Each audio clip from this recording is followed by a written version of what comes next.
Jai Bhim. This time under the title, we are doing the webinar on Professor Hani Babu, Political Voices for Social Justice. We all know that, like today, why we have gathered here. This is exactly a month back, Professor Hani Babu has been arrested by NIA. We all know that today, from all corners of the political parties has come here to express to express the contribution which Hani has done in regard of the bringing up the reservation policies, how active academician he was, and the way he worked for the implementing the reservations of OBCs, and there was very much different kinds of things which was also happening in the procedure of admissions. So the contribution which has done in the higher educations and in the universities were going to be discussed today, and the work which he has done for the Dalit Bahujan students was just immense. I can very strongly say you that because of him today I can very strongly say you that I am in the department today as a part of the third webinar series. We are coming up with already I have mentioned you that the political voices for the social justice with Professor Hani Babu. I welcome all the speakers who has accepted the invitations from Dalit Bahujans for Hani Babu. Now I would like to invite one of my friend who will be chairing the session. Now over to you, Prem. Premjish, who is also visiting professor in Shiv Nadar University. He will be chairing the session. Over to you, Prem. Thank you, Vinaya. Thank you for that introduction. I respected speakers, members of Dalit Camera, members of Dalit Bahujans for Hani Babu, Jenny Rowena, and friends who have joined this meeting. I welcome all of you to this third webinar with Professor Hani Babu, Political Voices for Social Justice. So as all of you know that we have gathered here today to discuss Hani Babu's arrest, his activism, his politics, his engagement with pedagogy. And as you know that Hani was arrested by the National Investigation Agency on July 28.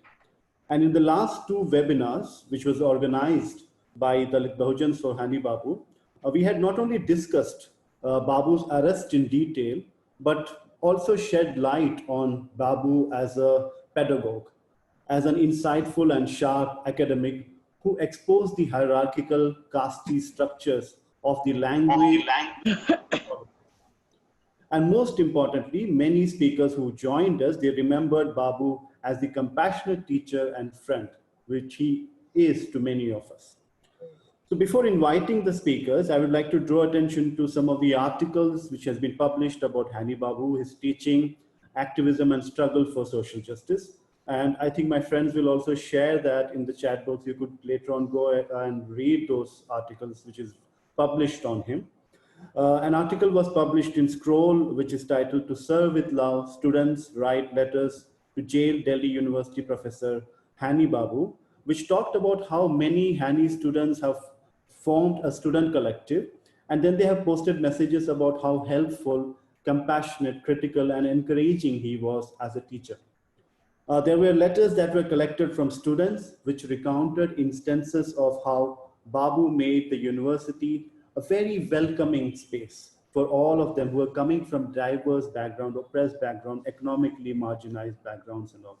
So, and another article which was written by Sauradeep Roy, it's published in NewsClick, which paints a picture of Hani Babu as a kind academic activist who always went beyond his ways to reach out to students, who cared for them and developed an incisive pedagogic practice. Caravan has published an interview titled, "If you are in a university and oppose state policy, you can be targeted." Hani Babu, professor, where Babu has noted that, I think, and I quote Hani Babu here, I kindly request those who have joined, please mute yourself. Those who have joined right now, please mute your mic. Thank you.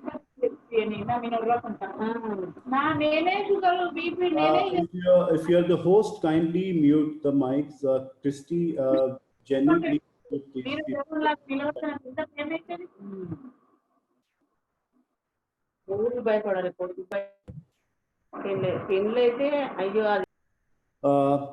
the Caravan has published an article, and Shribita PV, who is also here, who is an academic and scholar, she has written a long piece in Malayalam where she has observed that Babu has worked constantly to ensure social justice.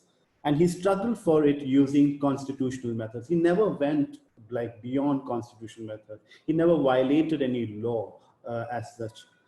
Both in Babu's research and his activism, one could find a genuine attempt to ensure social justice for the marginalized.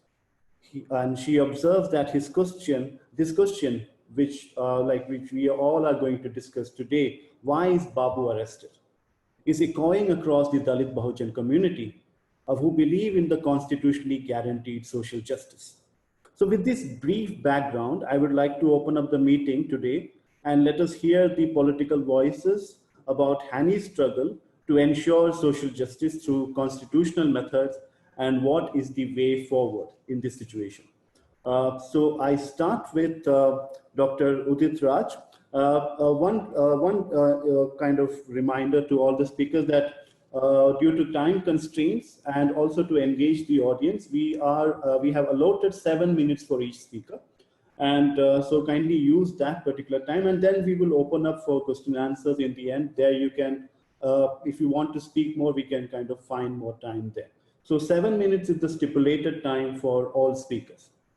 So I first invite Dr. Udit Raj, who is a politician and a member of Indian National Congress. He has served as member of parliament in the Lok Sabha from 2014 to 2019. Dr. Raj, please join us and share your views.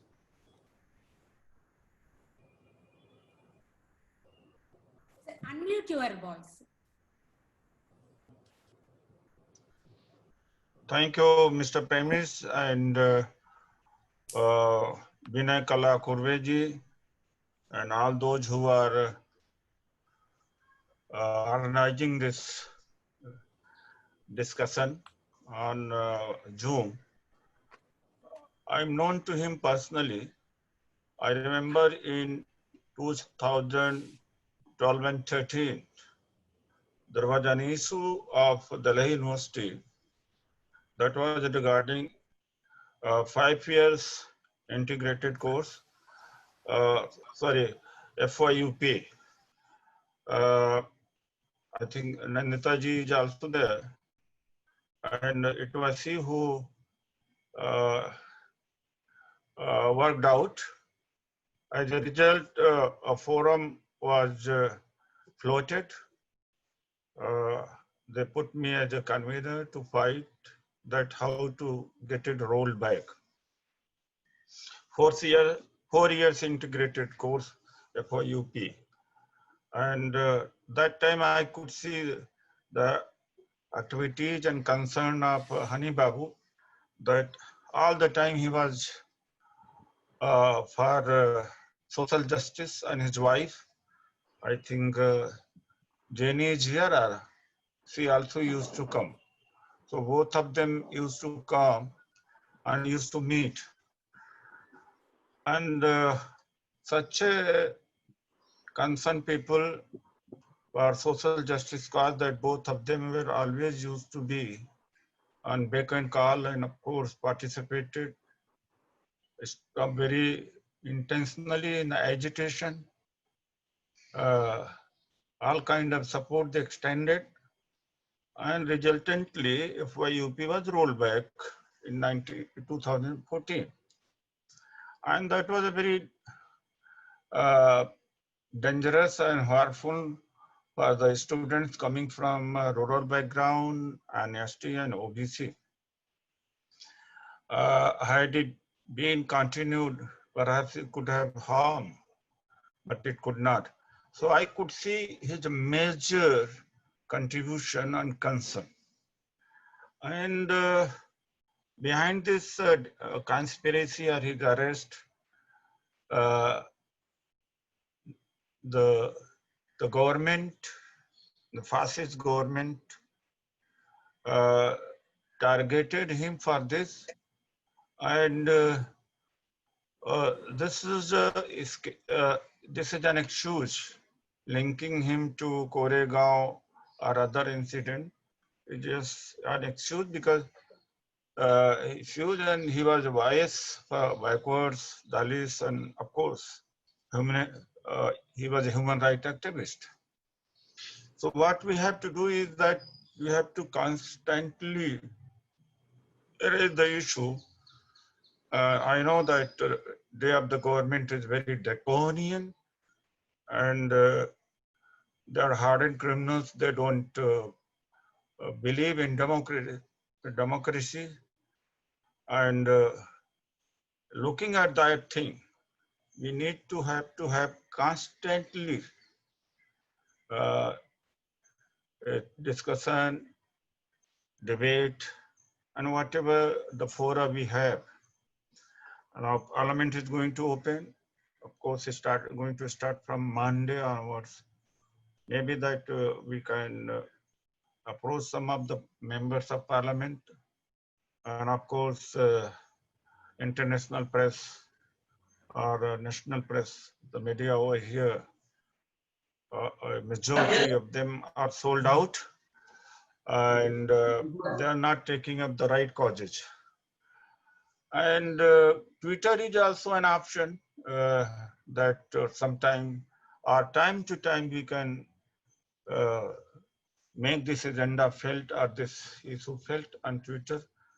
Like in one of the cases of discrimination of Delhi University, DRC college, Dr. Ritu Singh was discriminated, and being discriminated, then of course we made it.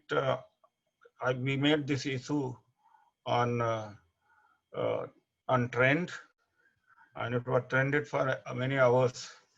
So that is also one of ways to fight. And I'll also talk in the party that party forum takes it up. Of course, there are many other cases also. Already they are arrested, they are detained in the jail. So we are very much, of course, on behalf of the party, I can assure you that, of course, party stand for such cause. There is no doubt about it. And from my own platform, that is Parisang, that is mainly consisting of SC and ST employees and of social activists. They are there for any kind of agitation under the pretext of Corona. Rather, I should say that Corona has become safety for the rulers, for the government to crush many movement, like they are selling out government entities and PSUs and downsizing the government departments, and there is no recruitment. So many things they are doing in a very hurried manner, knowing the fact that the people cannot come on the road because of COVID. So they are taking the advantage of COVID and doing all harm, whatever is possible at their end. So we are very much with Professor Hani Babu, and our solidarity is there with him. And tell us what to do, because of course you people are the organizer. You will tell us what to do because you are in touch with so many people, and of course any Rajaji is there, and Rajkumar Saini ji is there, other important people are there, and I could circulate it on my social media. As a result, my leader, Mr. Binod Kumar, is there, Mr. Papuram, his IITian, is all there.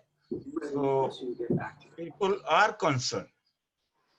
We know what is happening, and it can be made an international issue. Mr. Prakash Rathore is there. So the issue has to be nationalized, internationalized, more in academia. With this, thank you so much that Vinay Kalarji, you have given me a opportunity to share my views. I am very much with you. Thank you. Yeah, thank you so much, sir. Prem. Yeah.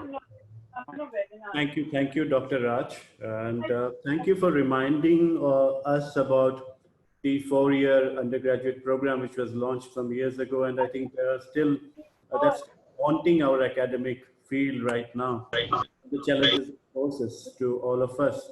And Hani, as all of you know, that he was always watching for an inclusive education policy. Babu was vigilant about these attacks on the egalitarian nature of our educational institutions. He articulated his concerns through his research and also challenged these shifts in education policies. And I'm very glad to hear that you are offering your solidarity individually and also through your platform, and you have also called others to support it. And I think it will be very helpful that if this issue is also raised in Parliament, and we will also be able to, as the organization, will also provide a memo if that is required. But I think it will be a very helpful gesture that if this is raised in the Parliament in the coming session.